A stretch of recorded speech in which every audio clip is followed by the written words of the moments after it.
여러분 살만하십니까? 아니면 날마다 죽을만 하십니까? 살만한 이유는 자기 중심적인 생각과 자기의 시야에 갇혀 있을 때 죽을만 하는 것이고, 자기 시야를 벗어나서 하나님이 보시고 하나님이 기대하신 것을 볼 수 있으면 살만해질 줄 믿습니다.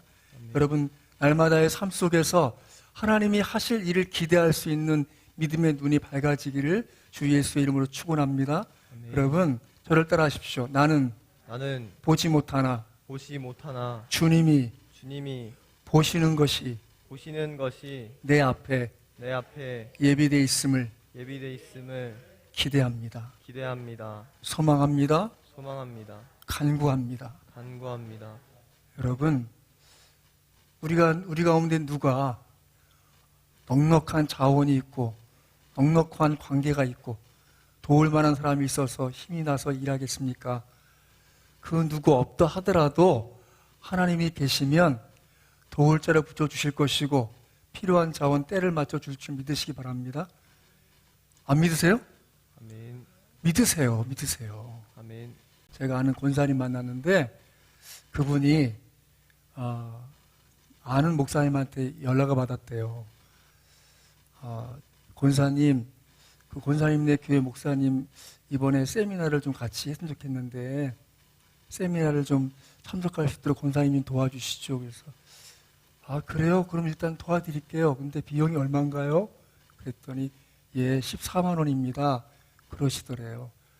그래요 목사님, 제가 제 통장에 계좌 확인하고 송금해 드릴게요 하고 통장을 봤더니 10만 원밖에 없더래요. 그래서 목사님 전화드려서 목사님 죄송한데 제가 10만 원밖에 없지만 먼저 보내드리고 나머지는 제가 돈 있을 때 또 보내드릴게요. 우리 목사님 세미나 있을 때 도와주세요. 그럼 그렇게 하겠습니다 권사님 하고 전화를 끊었대요. 그러니까 권사님이 기도가 나오더래요. 하나님, 제가 4만 원이 없어서 우리 목사님 세미나 못 보내드립니다. 하나님 제게 4만 원 주세요. 기도했대요. 그런데 그 다음날 예전에 한번 전화 왔던 미국에 사는 친구가 전화가 왔대요. 그 친구가 요즘에 코로나 때문에 사업이 어렵고 힘든데 그래도 기도하는 중에 네 생각이 나서 내가 니네 교회 좀 도와주고 싶다. 내가 조금 보낼게. 그렇게 알아? 그랬대. 그래서 응 알았어. 그래서 하나님이 나 4만 원 없다고 4만 원 보내주시나? 생각을 했대요. 그런데 1,000만 원 보냈대요. 너무 놀랬대요. 이게 뭔 돈이니 왜 그래 이렇게 많이 보냈어? 그랬더니 야 니네 교회 교인들 별로 안 나와서 어렵다고 했잖아. 그러니까 500만 원은 니네 교회 재정에 채워 쓰고 500만 원은 목사님 드릴 때 목사님 꼭 선교비로 쓰세요라고 꼭 드려줘. 그랬대요. 그런데 그 목사님 세미나 참석하는 세미나가 그 선교 세미나인데 선교 세미나 마치면 해외 선교를 가야 되는 거야. 근데 그 돈이 대략 한 300 몇십만 원, 경비가 돼서 500만 원 든다는 거죠. 저한테 그러시는 거예요. 목사님, 하나님은 우리 기도를 듣고 계셔요. 내가 생각지도 못한 일을 하나님이 해주셔서 너무 감사해요. 목사님, 우리 교회 요즘에 교인들 5명 나와요. 5명. 왜 교회 안 나오는지 모르겠어요. 그래도 하나님이 일하세요. 제가 막 회개가 되는 거예요. 응? 따라하십시다. 하나님은 믿고 구하고 찾고 두드리는 자를 통해서 일하십니다. 한 번 더 합니다. 하나님 제가 찾고 구하고 두드리겠습니다. 저를 통해서 일하여 주옵소서. 여러분, 믿음은 환경을 넘어서 일하시는 하나님을 바라보는 것입니다. 상황을 넘어서 일하실 하나님을 기대하는 것입니다. 약속하신 하나님을 믿고 바라보는 것입니다. 여러분이 성경을 읽을 때마다 무엇을 깨닫습니까? 지나간 시대의 수많은 사람들이 믿음으로 하나님께 바라고 구하고 찾고 드린 사람들은 그렇게 하나님의 뜻을 이룬 데 쓰임받고 하나님의 그 은혜로우심을 경험했습니다. 지금 이 시도 마찬가지. 여전히 믿음 없이 사는 사람은 계속 믿음 없이 살 것입니다. 하지만 은혜를 구하고 믿음을 가지고 하나님께 나아가는 자들을 통해서 하나님이 일할 줄 믿습니다. 아멘. 여러분의 심령을 고쳐 먹으십시오. 여러분의 생각을 바꾸세요. 어떻게 해요? 이 말씀을 통해서 여러분의 심령을 두드리는 그 말씀을 받아들이시고 깨닫고 더 엎드리시고 더 기도하시고 하나님을 찾고 구하시기 바랍니다. 아멘. 저 역시 마찬가지죠. 오늘은 예수를 따른 안드레 같이 말씀 나누겠습니다. 예, 같이 말씀 읽어볼까요? 시작. 이는 그들로 마음의 위안을 받고 사랑 안에서 연합하여 확실한 이해의 모든 풍성함과 하나님의 비밀인 그리스도를 깨닫게 하려 함이니. 예, 제가 매주마다 고민합니다. 내가 설교를 왜 하고 있지? 설교를 왜 해야 될까? 도대체 우리 성도들은 뭘 기대하고 주 앞에 나와서 하나님 말씀을 듣고 있을까? 그런 고민할 때 이번 주 중에 제가 묵상하고 깨달은 말씀이에요. 사도 바울이 골로새 교회에게 내가 왜 이렇게 힘쓰냐, 내가 힘쓰는 이유를 얘기해 줄게 라고 이 말씀을 기록한 거예요. 이는 그들로 마음의 위안을 받고, 바라기는 여러분 제 부족한 제 입술을 통해서 위안 받으시기 바랍니다. 제가 그걸 한 가지 놓고 또 기도하게 됐습니다. 또 하나, 사랑 안에서 연합하여 확실한 이해의 모든 풍성함과 하나님의 비밀인 그리스도를 깨닫게 하려 합니다. 확실한 이해의 모든 풍성함. 여러분들이 우리 교회 예배를 통해서 또 제 설교를 통해서 그렇게 좀 더 확실한 이해의 풍성함, 이해의 모든 풍성함이 이르길 바라요. 찾아보니까 개역 한글, 지난 개역 한글 성경에는 원만한 이해의 모든 부요, 공동 번역에는 풍부하고도 원만한 이해, 그리고 새 번역에서는 깨달음에서 생기는 충만한 확신의 모든 풍요, 현대인의 성경에서는 이해함으로 얻게 되는 완전한 확신의 부요함. 저는 그것을 위해서 설교하고 있는 것이죠. 여러분들이 바라기는 원만한 확신의 부요함, 또 이해의 모든 풍성함에 이르기를 간절히 바랍니다. 여러분들이 하나님 말씀 들을 때마다 조금 더 완전한 이해를 얻길 바라고 또 원만한 이해의 모든 부요에 이르기를 간절히 바랍니다. 그것은 왜 그렇습니까? 예, 하나님의 비밀인 그리스도를 깨닫게 하려는 것입니다. 여러분, 여전히 여러분 개개인에게 열려있는 그리스도는 어느 정도까지는 비밀이고 어느 정도는 열려있는 것이지만 더 많이 알아가시기를 주의 이름으로 축원합니다. 왜 살지? 살아갈 이유가 뭐지? 사실 제 설교도 숙제예요. 여러분에게 어떻게 하든 용서하고 들으세요. 지난 한 주간 죽고 싶으셨어요? 오늘 예배하면서 좀 살고 싶어지기 바라요. 내가 좀 살아야겠다. 마음 먹기 바라요. 진심으로 우리가 함께 예배하는 동안 혹시라도 낙심하고 살기 싫다 싶은 심령들이 거듭나는 예배되길 간절히 바랍니다. 저는 우리 예배가 찬송하거나 기도하거나 하나님 말씀 들을 때 살아야지, 살아봐야겠다, 살아야겠다 그런 결심이 있는 예배되길 간절히 바랍니다. 오늘 여러분 공동체 성경 읽기 혹시 들으셨습니까? 오늘 말씀 제가 새벽에 2번 들었는데 이런 말씀이 있더라고요. 출애굽기 13장에서 이제 바로가 백성을 보낸 후에 블레 사람의 땅의 길은 가까울지라도 하나님이 그들을 그 길로 인도하지 아니하셨으니 이는 하나님이 말씀하시기를 이 백성이 전쟁을 하게 되면 마음을 돌이켜 애굽으로 돌아갈까 하셨습니다.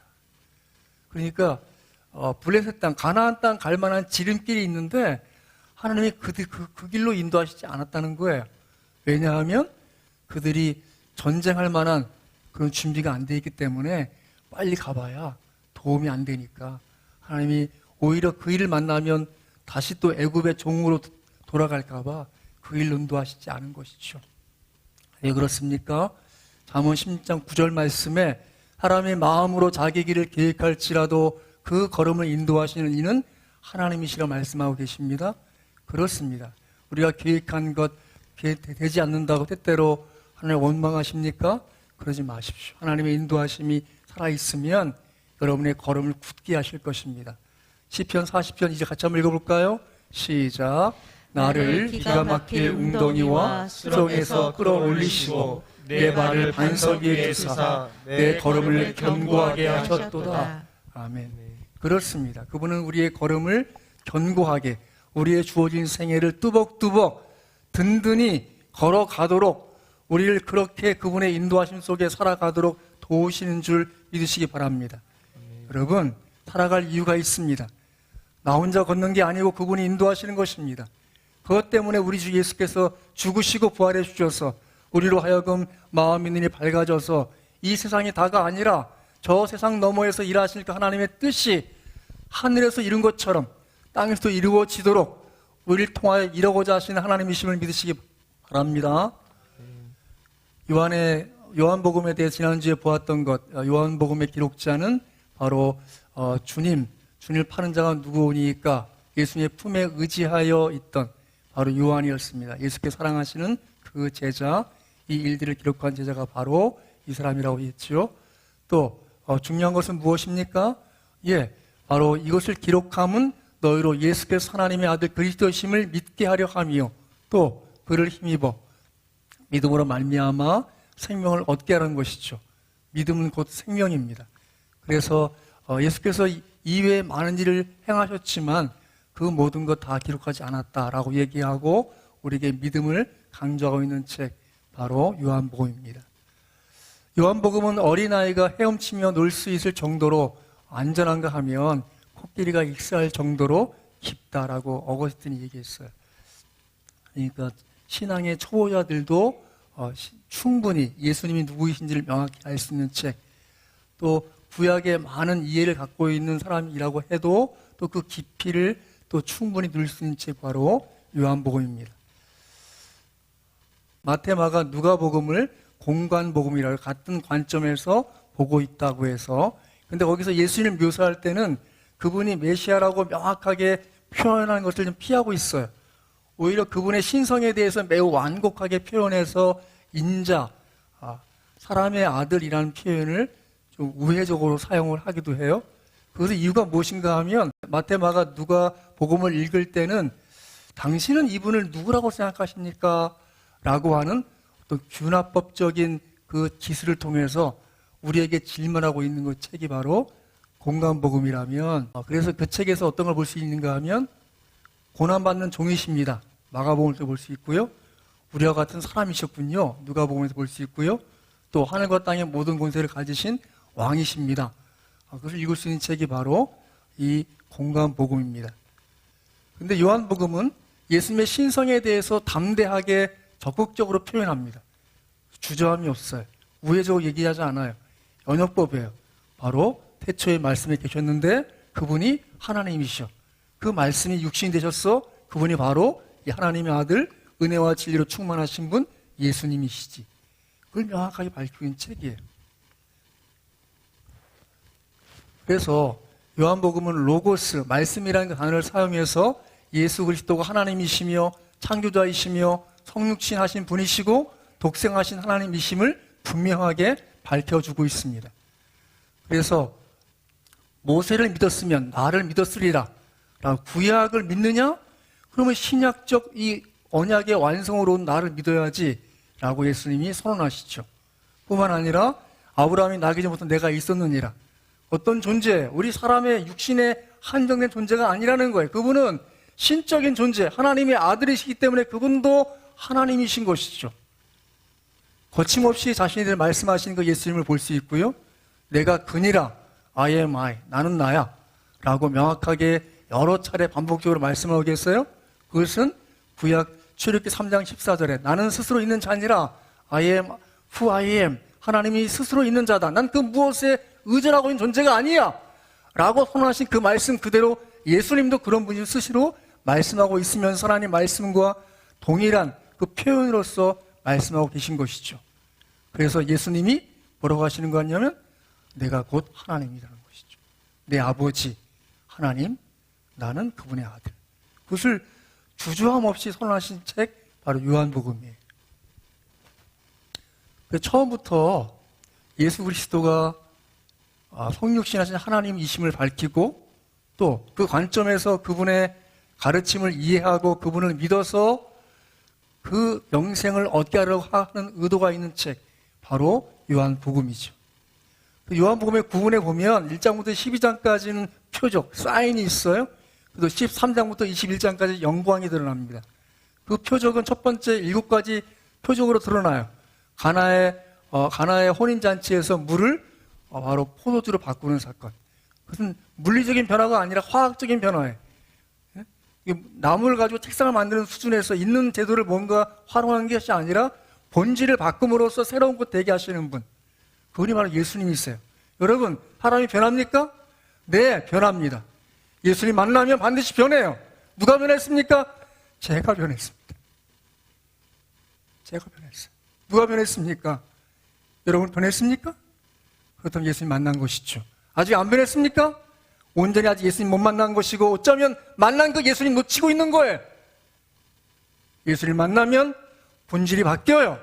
더 이상 육의 의지 살지 아니하고 영의 힘으로 살게 돼 있어요.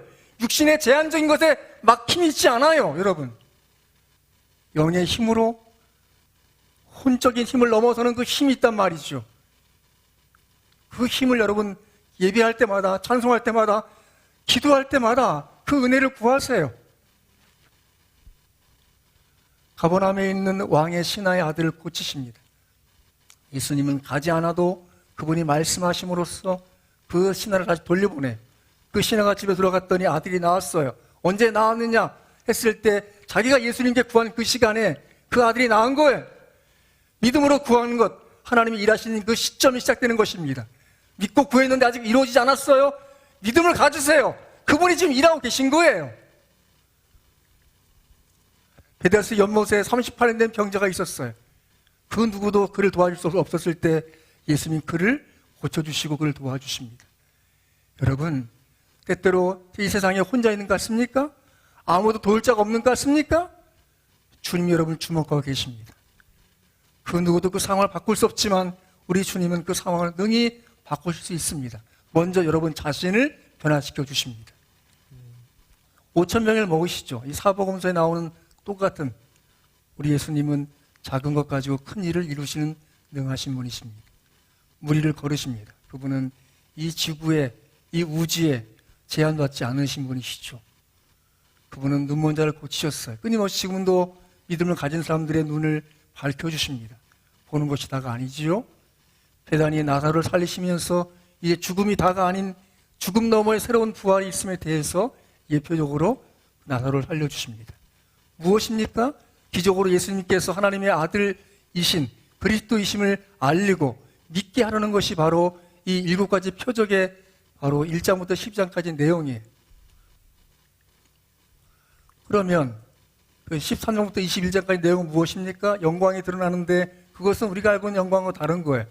그것은 최후의 만찬과 또 그분의 고난과 부활을 통해서 그 영광을 드러내고 있습니다. 요한복음에 기독론이 있습니다. 나는 뭐뭐이시다. 이것을 영어로는 7 I am이라고 그래요. 7가지 예수님께서 나는 무엇이다고 말씀하십니다. 예수님은 뭐라고 말씀하십니까? 나는 생명의 떡이요. 나는 세상의 빛이요. 나는 양의 문이요. 나는 선한 목자요. 나는 부활이요 생명이요.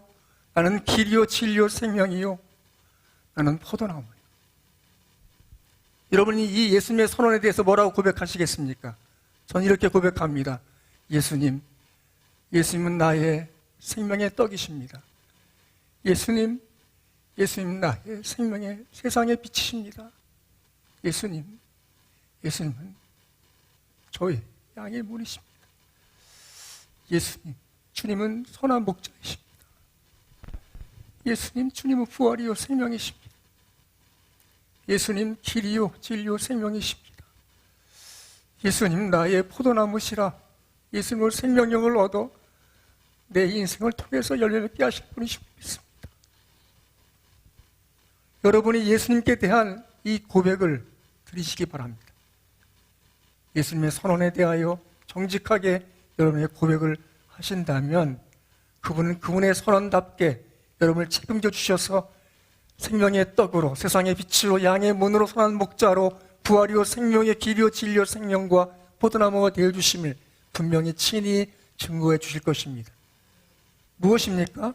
예수님이 누구신지를 알고 우리가 그분을 믿음으로 생명을 얻게 하라는 것입니다. 그분은 주저함이 없어요. 우리에게 생명 주시고자 하시고, 그분이 빛이 되어 주시기 원하시고, 그분이 문이 되어 주셔서 그분을 통해서 들고 나가면 반드시 꼴을 얻습니다. 그분이 부활이요 생명이 되셔서 우리가 닥친 문제의 죽음의 그림자를 맛볼지라도 그 죽음을 넘어서 일하실 주님을 열망하고 기대하여 그 죽음에 압도당하지 않고 오히려 죽음을 이겨낼 만한 믿음이 우리가 주어진 줄 믿습니다. 그렇습니다. 그분은 길이십니다. 그 누구도 길이 없다 할 때 그분은 길 내시는 분이시고, 그분이 참된 진리가 되어 주셔서 이단이 날뛰지만 그 예수님을 진리 삼은 자들에게 밝은 빛이 되어 주셔서 이단을 대항하여 하나님의 지혜로 대적할 만한 은혜를 주실 줄 믿으시기 바랍니다. 그분은 생명이십니다. 끊임없는 생명으로 역사하시는 분이십니다. 그분은 포도나무십니다. 우리는 그분의 가지입니다. 그분께 붙어있는 한 우리는 끊임없이 그 생명력으로 우리가 기대하지 않은 아름다운 열매를 맺을 만한 인생이요 가정이요 교회 되게 할 줄 믿습니다. 저는 우리 교회가 작다고 생각하지 않아요. 왜지요?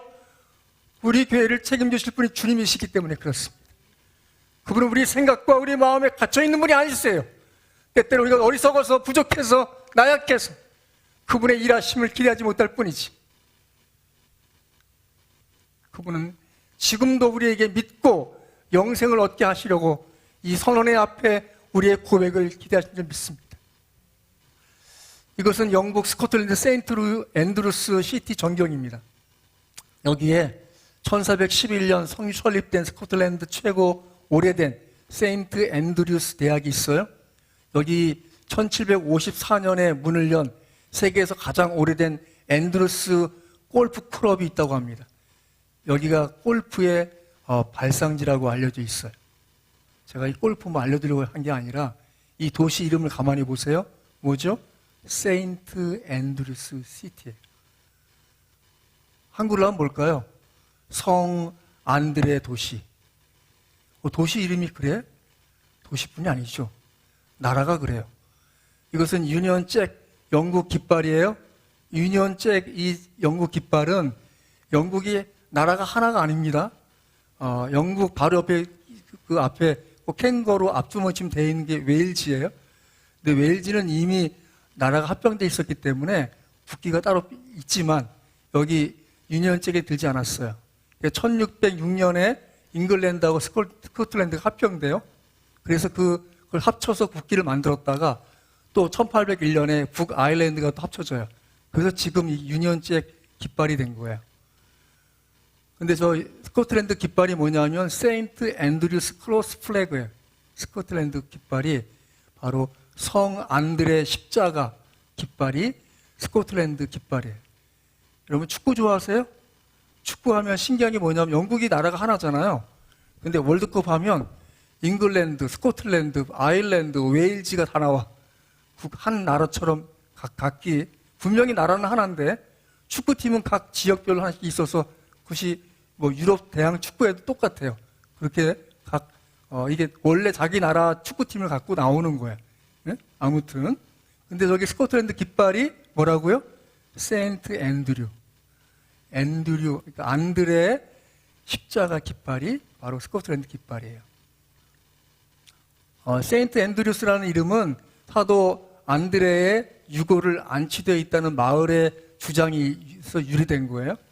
전설에 따르면 4세기 그리스 파트리아스의 주교였던 레굴루스가 성 안드레 유골을 가지고 스코틀랜드 킬리몬드로 가서 교회에 보관했다고 해요.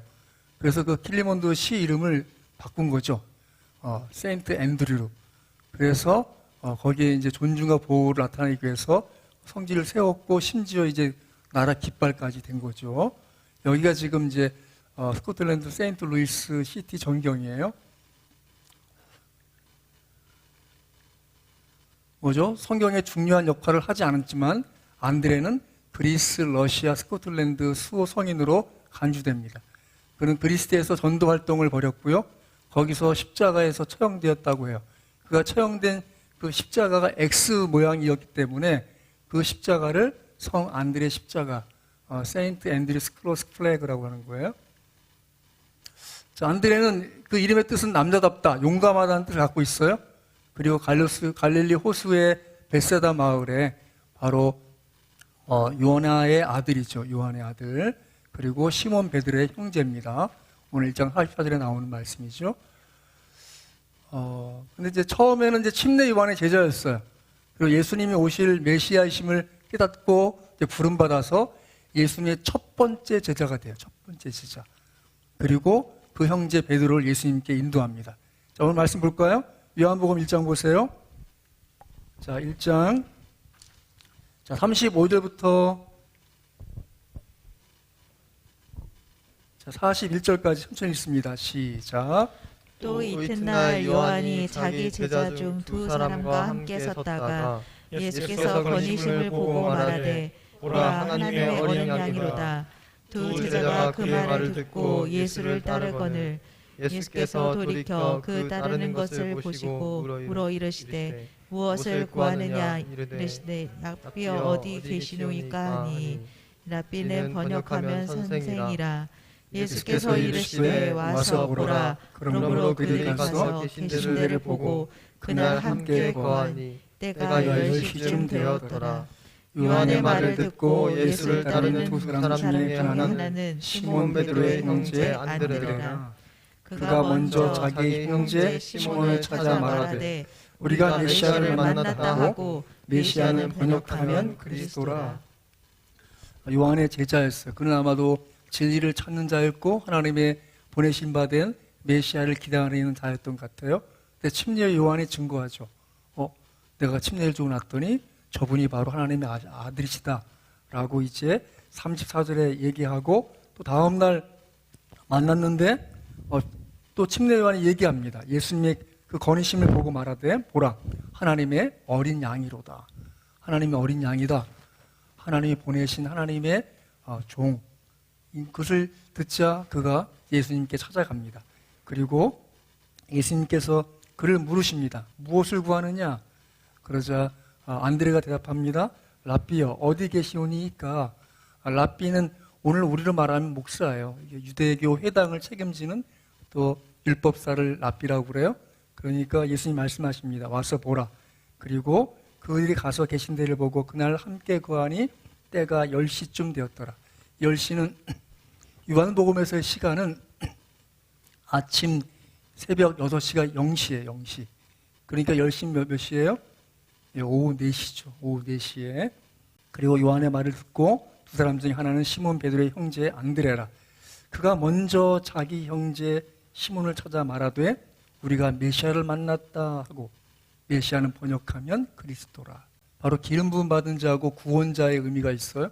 그 번역하면 그리스도라 되는 것은 아마도 요한복음 받는 사람들이 메시아란 말을 모를 것 같으니까 헬라 말로 번역해서 그리스도라고 알려준 거예요. 그렇게 자기가 먼저 만난 예수님에 대한 확신과 믿음이 생기자 안드레는 자기 형제 베드로에게 그 예수님을 소개합니다. 그래서 이제 드디어 베드로가 예수님을 알게 되고 예수님을 따르는 제자가 되는 것이죠.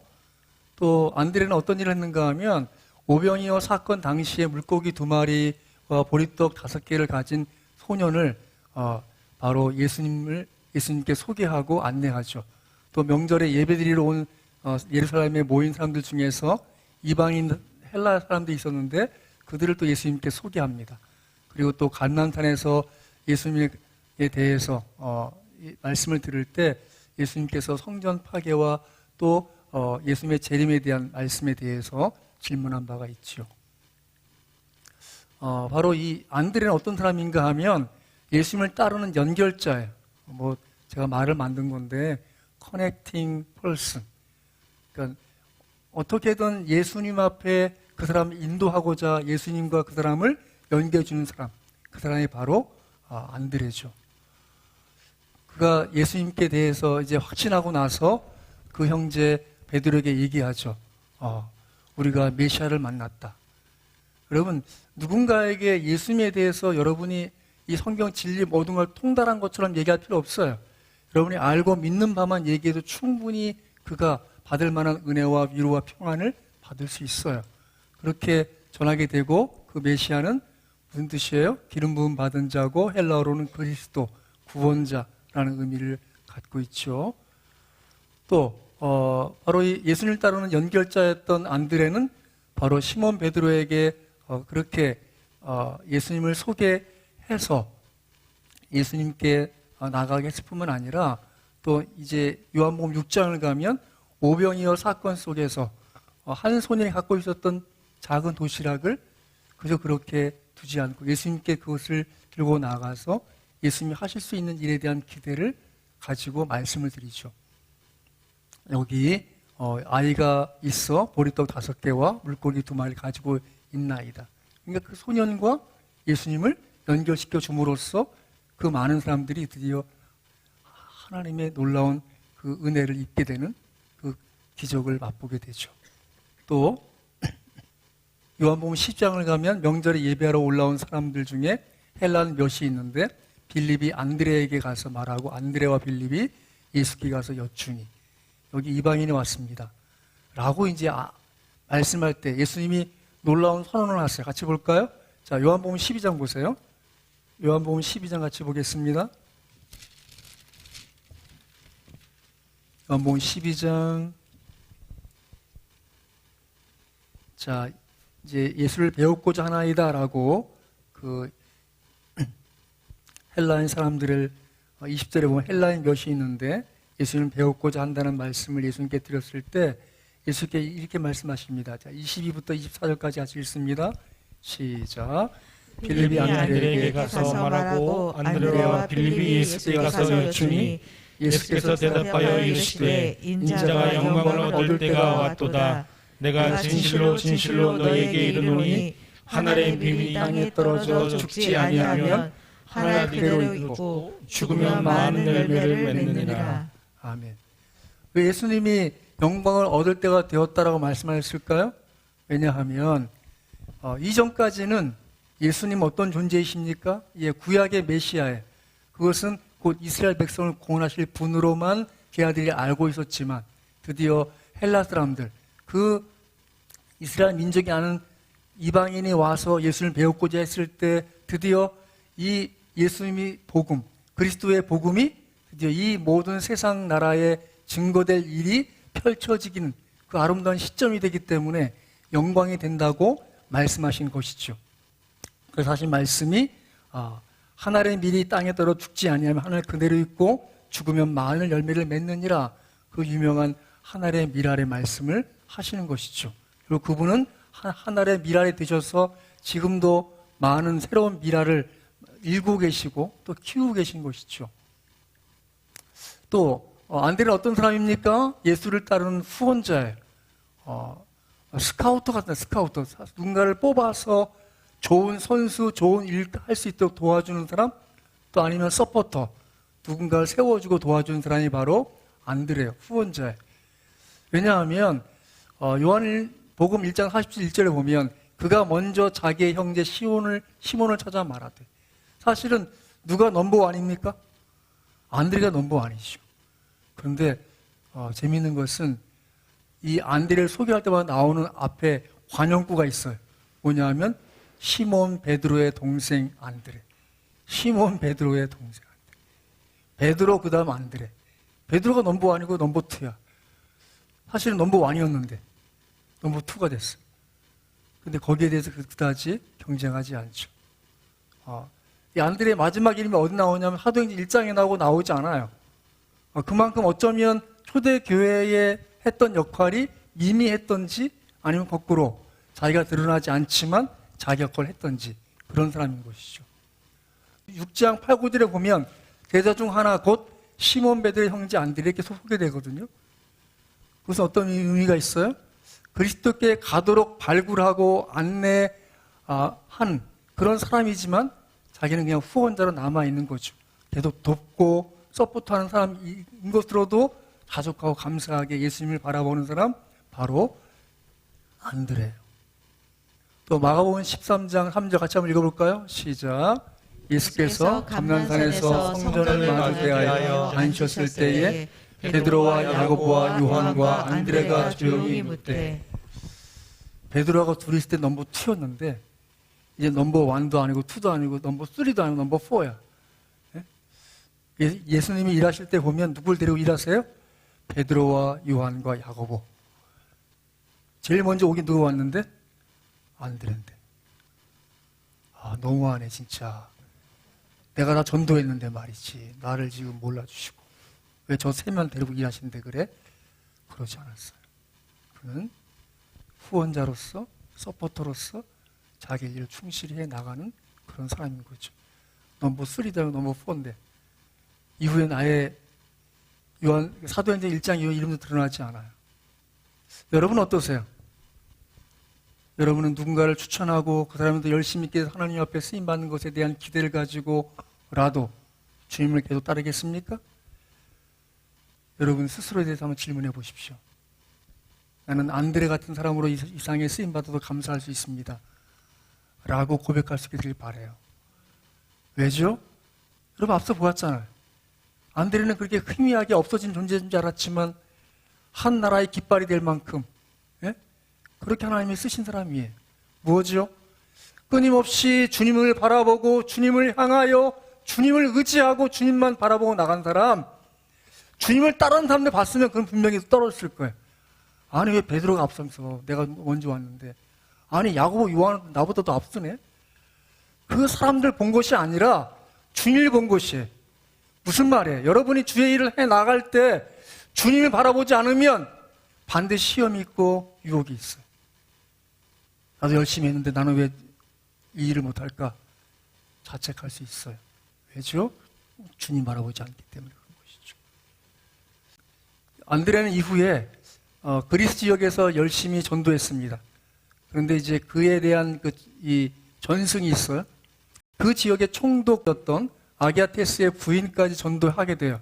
그런데 그 부인이 전도당한 걸 알게 된 총독이 그를 잡아다가 이제 고문하고 그를 X자 십자가에 달아 묶어서 며칠 동안 묶어둬요. 그리고 결국 거기에서 죽게 되죠. AD 69년 11월 말에 그렇게 그는 기도하고 하늘나라로 가게 됩니다. 그리스도이신 예수님, 내가 배웠고 내가 사랑하고 그 안에 있는 나를 받으소서. 당신의 영원한 나라에 내 영혼을 받으소서. 아멘. 그렇게 주님을 향하여 선한 열심을 가지고 주님만 바라보고 주님을 따라갔던, 그렇게 주님을 따르던 끝까지 주님을 따르던 안드레였기 때문에 하나님이 그를 귀하게 쓰신 줄 믿습니다. 여러분, 여러분이 올 한 해 최소한 예수님과 누군가를 연결시켜준 사람들이길 바랍니다. 뿐만 아니라 나보다 앞선 사람이 있다고 해도 그 사람 시기하지 말고 오히려 나보다 느낌이 더 귀하게 쓰임받는 그 일에 쓰임받길 바라요. 하나님이 주실 만한 은혜와 칭찬이 있다고 좀 믿습니다. 여러분의 심령 속에 이 시대에 앤드류가 되시기를 주 예수 이름으로 축원합니다. 안드레는 자기를 바라볼 줄 알았습니다. 자기보다 훌륭한 사람을 추천하고 안내했습니다. 예수님의 능력을 조금도 의심 없이 믿는 큰 믿음과 사랑의 소유자로 살았습니다. 그 이름 그대로 그런 용감한 사람이죠. 그는 남을 인도하고 후원하고 최선을 다해 살았습니다. 사랑과 믿음이 넘쳐서 끝까지 예수님을 따르는 아름다운 생애로 살다간 위대한 주님의 제자입니다. 여러분이 그렇게 주 앞에 쓰임받게 되기를 간절히 축원합니다. 아멘.